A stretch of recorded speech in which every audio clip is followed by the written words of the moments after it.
Hola, hola, ¿cómo estáis? El Señor os bendiga. Un placer acompañarnos nuevamente a través de este espacio en nuestro canal. Y hoy nos toca interiorizarnos del capítulo 7 y el capítulo 8 del libro de Números, ¿sí? En el capítulo 7 se enumeran las ofrendas traídas para la dedicación del tabernáculo de todos los jefes de las 12 tribus de Israel, ¿sí? Dice el versículo 3: trajeron sus ofrendas delante de Jehová, 6 carros cubiertos y 12 bueyes, por cada 2 príncipes un carro, y cada uno un buey, y los ofrecieron delante del tabernáculo. Cada día, durante 12 días seguidos, una vez cada día específico para cada uno de los príncipes, 12 príncipes, 12 ofrendas especiales, ¿sí?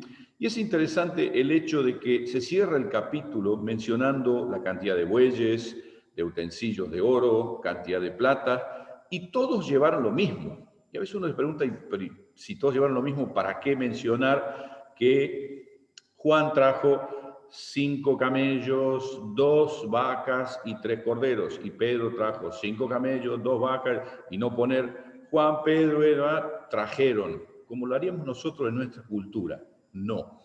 ¿Por qué? Porque en el mundo oriental, el hecho de que esto iba a ser transmitido de generaciones en generaciones, traía indudablemente la concientización de que cada persona era importante, cada ofrenda era importante. Y este es el detalle que encontramos en el libro de Números, por eso muchas veces repetidos el mismo concepto. E indudablemente trae como corolario de este capítulo 7, dice que cada vez que Moisés entraba en el tabernáculo de reunión para a hablar con Dios, oía la voz de Dios que le hablaba por encima del propiciatorio que estaba sobre el arca del testimonio entre los 2 querubines, y hablaba con él. Aquí hay muchos detalles interesantes, ¿sí?, en esta repetición de la dedicación del tabernáculo. Y uno se pregunta, ¿por qué los líderes? Porque los líderes tenemos la tarea de dar el ejemplo. Y está claro que ningún líder le puede pedir, un líder honesto, lógicamente hay líderes que son muy deshonestos, pero ningún líder honesto, ningún hombre de Dios, mujer de Dios, le puede pedir a alguien que haga algo que él no hace. Siempre transmito en mis enseñanzas, en mis prédicas, las personas de nuestra iglesia lo conocen y lo saben muy bien, siempre les digo a ellos, nunca me obedezcan cuando yo les pida algo y ustedes saben que yo no lo hago. Pero con el mismo énfasis les digo, obedezcan lo que yo les digo cuando me vean hacerlo a mí. ¿Por qué? Porque esa es la función del líder. El cargo implica más responsabilidad que privilegio. Esto no es muchas veces visto para quien no está en un cargo de responsabilidad. Pero indudablemente, en estos tiempos tan convulsionados, yo creo que Dios llama de una manera urgente a los que lideramos a una identificación con lo que leemos en lo que dice Mateo 20, del 25 en adelante. Las palabras de Jesús son muy contundentes. Jesús llama a los discípulos y les dice, como ustedes saben, los gobernantes de las naciones oprimen a sus súbditos y los altos oficiales abusan de su autoridad. Tristemente esto también pasa en la iglesia, aunque no nos guste admitirlo, pero es la realidad. Y sigue diciendo, entre ustedes no debe ser así. Al contrario, el que quiera hacerse más grande entre ustedes deberá ser su servidor. Y el que quiera ser el primero deberá ser esclavo de los demás. Así como el Hijo del Hombre no vino para servir, no vino para que lo sirvan, no que no vino para servir, vino para servir y no para que lo sirvan. Y él, que tenía todas las prerrogativas de exigir que le sirvan, dedicó todo su ministerio al lebrillo y a la toalla, a lavarle los pies a los discípulos, a enseñarles, a tocar a los leprosos, a bendecir a los marginados, a ocuparse de los despreciados de la sociedad. Indudablemente, dice la Escritura que Jesús, así como Él no vino para que le sirvan, sino para servir y dar su vida en rescate por muchos, lo que encontramos en el capítulo 7 es precisamente el ejemplo que los líderes tenemos que dar en la iglesia. En el capítulo 8 encontramos algo muy particular también, relacionado con las lámparas que estaban dentro del tabernáculo y que también encontramos esto con el inicio de la tarea de los levitas en el capítulo 8. Las lámparas del candelabro representaban a Dios, que iluminaba a través de estas lámparas, iluminaba al pueblo de Israel y a su vez Dios esperaba que el pueblo de Israel iluminara a las demás naciones. Y por esto vemos también que Jesús le dice a los discípulos: vosotros sois la luz del mundo. ¿Por qué? Porque él antes había dicho de sí mismo: yo soy la luz del mundo. El que me sigue no andará en tinieblas, sino que tendrá la luz de la vida. Este es un ministerio que cada cristiano posee: transmitir la luz de Cristo, ¿sí? Y en cuanto a los levitas, aquí hay unas cuantas instrucciones muy particulares. La Escritura nos dice que los levitas, no todos los levitas eran sacerdotes, porque si bien todos los de la tribu de Leví, habíamos visto que en el censo eran 22.000, pero de esos 22.000 algunos eran de la familia de Aarón y por tanto sacerdotes, y otros eran levitas pero no estaban dentro de la familia de Aarón y no eran considerados sacerdotes, sino que el sacerdocio solo estaba en la familia de Aarón y sus descendientes. Y este capítulo de alguna manera es como un preludio para lo que viene el capítulo 9, que tiene que ver con la institución de la Pascua. Y el versículo 24 afirma que la iniciación del servicio de los levitas sería a los 25 años, pero de una manera extraña, en el mismo libro de Números, en el capítulo 4, versículo 30, afirma que la iniciación en el ministerio levítico iba a ser a partir de los 30. ¿Y cómo es esto? Que primero dicen 30 y después 25, ¿qué es lo que pasa? ¿La Biblia se contradice? No, tranquilos, la Biblia no se contradice.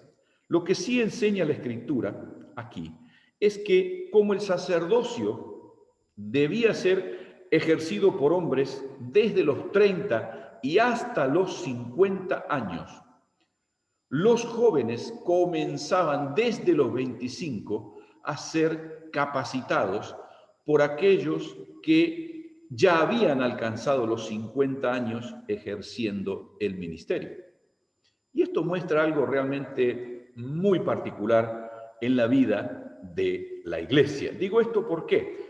Porque indudablemente siempre va a haber en la iglesia gente a la cual capacitar.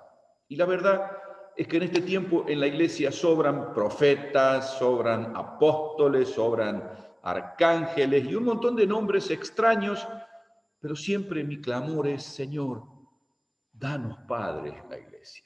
Danos padres, danos madres, mujeres y hombres que deseen alimentar a sus hijos espirituales, que deseen darles un recorrido, acompañarlos en el ministerio. Indudablemente, los líderes emergentes son el mejor regalo para la iglesia.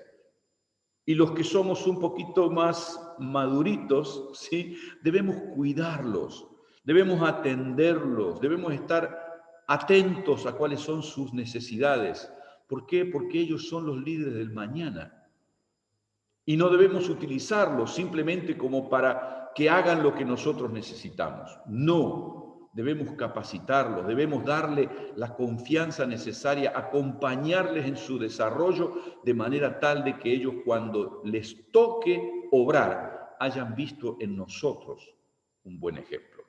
Por eso yo creo que para todo hay algo interesante cuando Jesús, luego de su resurrección, allí cuando él restaura a Pedro, me encanta y es de mucha inspiración, Porque Jesús le pregunta a Pedro 3 veces, Pedro, ¿me amas?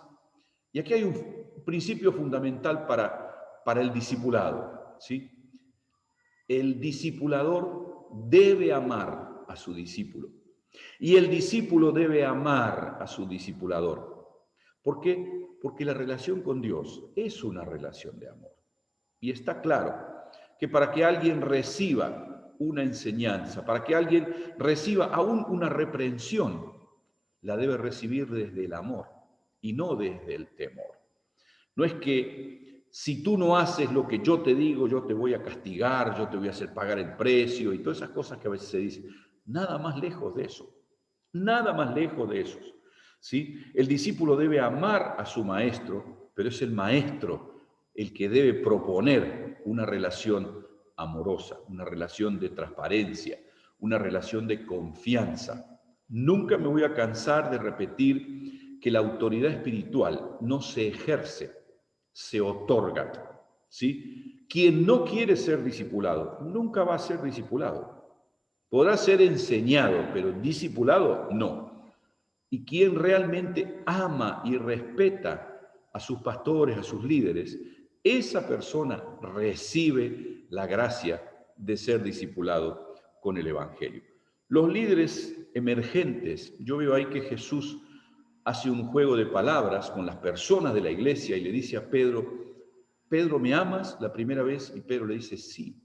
Entonces Jesús le dice, apacienta mis corderos. Y la segunda vez le pregunta, Jesús, ¿me amas?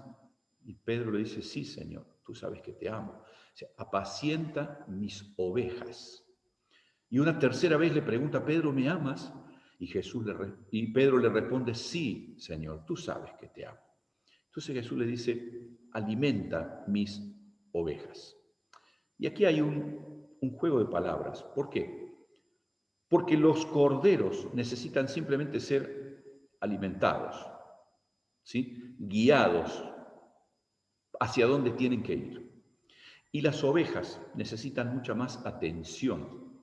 ¿Por qué? Porque todavía no están dispuestas a sacrificarse por el reino de Dios. Recordemos que el cordero es el animal del sacrificio, ¿sí? Y Jesús sabe que dentro de la iglesia hay corderos y hay ovejas. La buena noticia es que muchas de las ovejas con el paso del tiempo maduran, crecen, aprenden a disponerse para el sacrificio y dejan de ser la oveja que hay que llamarla para que asista a las reuniones, que hay que estar orando todos los días por ella porque si no se ofende, que hay que llamarle porque si no está en esto y lo otro. No, no, no, no. Esa oveja madura con el paso del tiempo y se convierte verdaderamente en alguien que tiene como un objetivo principal para su vida, ser aquello que su Señor desea que fuese. Lo bueno es ver en esto que el clamor de Jesús, veo muy diferente lo que hoy de alguna manera se plantea. A mí realmente me molesta ver, por ejemplo, que tenemos conferencias sobre crecimiento, para ver cómo hacemos para que la iglesia crezca más, para que haya más gente. Y no digo que eso esté mal, ¿sí? Pero simplemente me pongo a pensar en cuál es el sustento bíblico que yo tengo para pensar en que yo me tengo que preocupar porque la iglesia haya más gente. Porque Pablo dice claramente, yo sembré, Apolo regó, y el crecimiento lo dio Dios. O sea, si el crecimiento lo da Dios, ¿por qué debe ser mi preocupación? Que la iglesia crezca. Mi preocupación es alimentar bien a la iglesia. Mi preocupación debe necesariamente ser la misma que Jesús transmite en Lucas capítulo 10, versículo 2. Clamad al Señor de la mies para que envíe obreros a su mies. Esos obreros son los que debemos preparar, amar, sostener, respetar, alentar, porque ellos van a seguir llevando la obra cuando nosotros nos vayamos con el Señor. Así que trabajemos también en ellos. El Señor te bendiga. Nos encontramos mañana con Números capítulo 9 y 10. Gracias por acompañarnos.